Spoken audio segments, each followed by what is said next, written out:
talking a little fire damage to the park woods. We've noticed this over the last couple of years since the big fire a couple years ago. It did damage to certain parts of the park, did not hit other parts. Like trees will be hit in one spot and a tree will be right next to it and be perfectly fine. So the dangers of this doing the trails and what we do is it just makes the trees more vulnerable to fall down. We're going to show you an example on a trail here in a minute that I did last year that was clear. Now it's covered with trees that have fallen down. This is a great example here of what I'm talking about. This looks like a healthy tree on this side of the tree.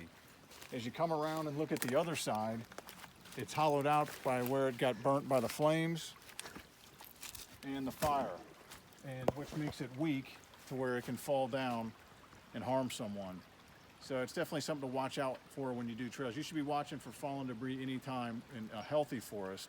This one's healthy, just a little fire damage, and honestly throughout time this fire damage will make this forest stronger and it will have a rebirth that's still pretty, and like I said, we'll grow all this stuff back.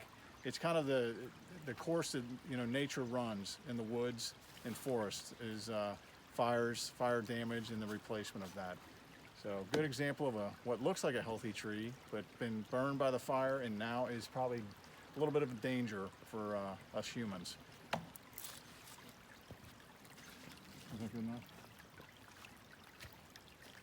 All right, piggybacking on what we were talking about earlier with fire damage, there's a lot to it, but the main thing is where the hidden dangers are. You can see a lot of burn spots on trees. Some will make it and be healthy, get through it, some will not. And then you'll see a tree that looks perfectly healthy up top, and it actually still is, but the danger is where you see the burn spots at the bottom. Supposedly on most trees, at least some, the fire will go down and take out the roots, and you don't even notice that, so the tree is already then weaker because that's what obviously holds its base in the ground.